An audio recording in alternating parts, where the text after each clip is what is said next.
Hey everyone, it's Freedom. So I'm back with a new video. Sorry it's been taking a little bit of time for me to get videos up and running. As you guys do know, I do purchase all my equipment and then I need a little bit of time to test them. I'm not just going to buy a product and then just make a video because I want to make a video. I want to make sure that the product is good. I want to give it enough love and enough time so that you know exactly what to get or if you should just escape it.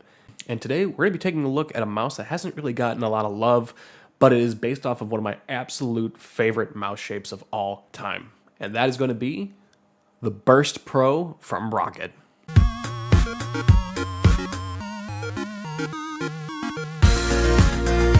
And I just want to start off by saying that this mouse is $59.99, and if you buy it from Rockat's website directly, you will also receive a free face mask that's going to have that translucent honeycomb design on the mask. So I think that's pretty cool. So, all right, guys, now let's start off with build quality, and just like every other Roccat product that I've had in my hands, it is incredible. They know exactly what they're doing, and they know how to build a solid product. There's no creaks, no rattles, no nothing on this mouse. I will say that I did have my first product in, had a faulty right click on it. I don't know what was going on with it. It was just mushy, but I knew right out of the box that wasn't right. Contacted who I needed to contact, got a brand new mouse in, and that completely fixed the problem. And ever since I've had that, the mouse has been flawless from there. Now, actually looking at the dimensions of this mouse, we're looking at a height of about 3.87 centimeters, a width of about 5.8 centimeters, and a length of 12 centimeters. And this mouse is coming in at exactly 68 grams. This bad boy is very, very, very light. So I'm really happy to see that Rockat's kind of taking a shape I really love, bringing that build quality and also reducing the weight down in that translucent honeycomb shape, because I'm not really a big fan of holes. Yes, I'm one of those people. I don't really like the holes on my mouse. So I love that they're able to do that and yet keep the shell holeless. Really like that. And since we're on the build, if we flip this mouse over, we're gonna see the heat-treated PTFE feet. Now, they must have watched my last video on the cane, and I said those were some of the worst feet I've ever tested on a mouse, because these are some of the best feet I've ever tested on a mouse. These things don't need replacing at all. They glide like butter.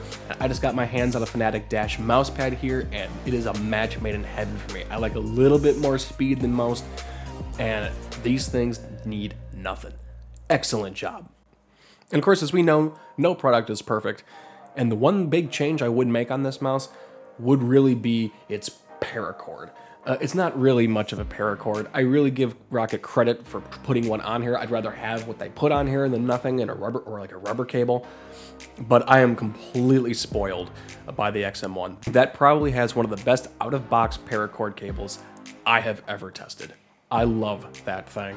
And I would put the glorious Ascend cable directly underneath that. I would say if you're into modding, I would immediately throw a paracord mod on this mouse. But if not, grab yourself a little bungee and you'll be fine. All right, now moving on to the switches of this mouse. Roccat has put in their brand new Titan optical switches into this mouse. Now, I'm a big fan of this. As you guys know, I've been using a lot of Razer's optical stuff, the Huntsman, the Viper, and the Death Adder, and I love those products. I love optical, and I don't know, there's just something about firing people with laser beams through your mouse, which just kind of excites me a little bit. So to see a company like Roccat doing this has really got me excited. Now, the one thing I will say about these switches is that they do feel very first-gen optical. If you've ever felt maybe like the first couple wave introductions of the original Viper, you kind of get what I mean. Not mushy per se, but there's a little bit more thug or thump or just a coming from those switches. It's gonna be really hard to try to explain to you. I'll let you hear that when we do the sound test and kind of see what I mean compared to the XM1's Kale switches. Now, that's not necessarily a bad thing.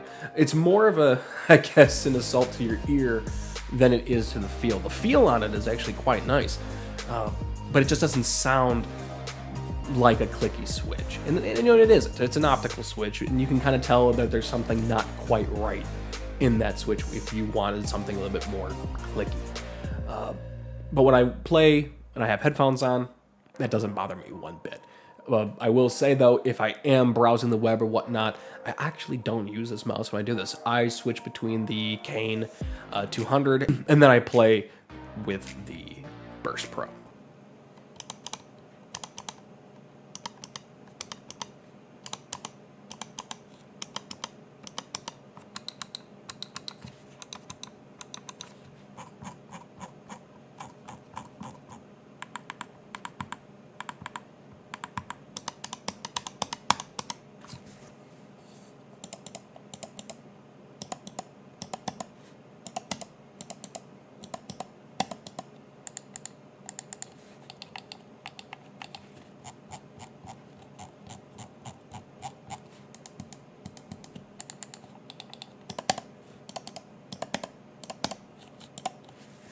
All right, and now moving on to the sensor on this, it is also using Roccat's Owl Eye sensor that can go up to about 16,000 DPI, and I do know it's based off of the PMW 3389, which is actually the same sensor that you'll find in most mice, but in particularly the XM1. They both share the exact same sensor, so I know this thing gets compared very highly to the XM1 all the time, and I happen to have one here, so as you can see, when it comes down to these two mice, they're very similar, very, very, very similar. Now, when it comes to comparisons on this mouse, I'm gonna have to do it. I am gonna have to compare this thing to the XM1. They're too similar not to compare. So as you can see on my XM1 here, the shapes on them are very similar. And the two big differences that I find on both these mice is gonna be one, the actual grip width. As you can see on the XM1, the grip width on it is a little bit narrower, which I actually really like. And at the same time though, if we look at the Roccat's grip width, it's a little thicker. Now the way I actually hold my mouse, the thickness and the gripped texture that Roccat has put on this mouse actually suits me very well. When it comes to the second thing, it's going to be the height of the buttons. The buttons on the XM1 are a little bit lower than what you're gonna find on the Burst Pro. Now, that's been probably my biggest complaint with the XM1. The buttons for me is just too low in a claw grip or kind of in a relaxed palm. I like my buttons just a slightly bit higher, which is why I'm very happy to see that Roccat has put their buttons a little bit higher. Now, if we're gonna go on to a couple other things on these mice, the big one for me, side buttons. I am not a fan of the side buttons on the XM1. They're too small to me, and there's a lot of post travel, which I'm just not necessarily a big fan of. So for me, the Roccat wins on that category just because I like the big buttons they put on there, and they feel fantastic. Another big win for me here is going to be the scroll wheels. The scroll wheel on the XM1 is too small for me, and it sits too low in profile. Whereas on the Roccat Burst, you're gonna see that it's got that same tight wheel that you kind of find on the Cane. It's a little looser than what the Cane has, but still feels really, really, really good. And I gotta say, these are probably some of my favorite scroll wheels on a mouse outside of the Steel series. All right, guys, now at the end of the day, should you be picking up the Burst Pro? Honestly, if you're a palm grip, relaxed palm grip, or a claw grip, I would definitely give this mouse a look. I don't think this mouse has gotten enough attention. This mouse is $60 and it's almost perfect out of the box. And I say almost very lightly. The only thing I would truly change on this mouse is gonna be the switches. They do feel a little first gen-y. That isn't a bad thing. Like I said, as long as you have headphones in, you're kind of in the game. I just forget that it's there. Its performance is speaking louder than what it is. So I would 100% recommend this mouse completely. All right, guys, that's gonna do it for me here on this video. And again, I do apologize if these videos aren't coming out on a direct schedule. Like I said, I do buy all these products myself. I wanna test them. I wanna kind of give you a review and answer some of your questions if your questions arise. You can go ahead and leave me some comments down below. Go ahead, and if you like this video, give it a like. If you like the channel, go ahead and give it a sub. And as always, my socials are going to be down in the description below, as well as Amazon links down below, where you can pick these things up yourself. So guys, thank you so much for watching, and you guys have a great rest of your day.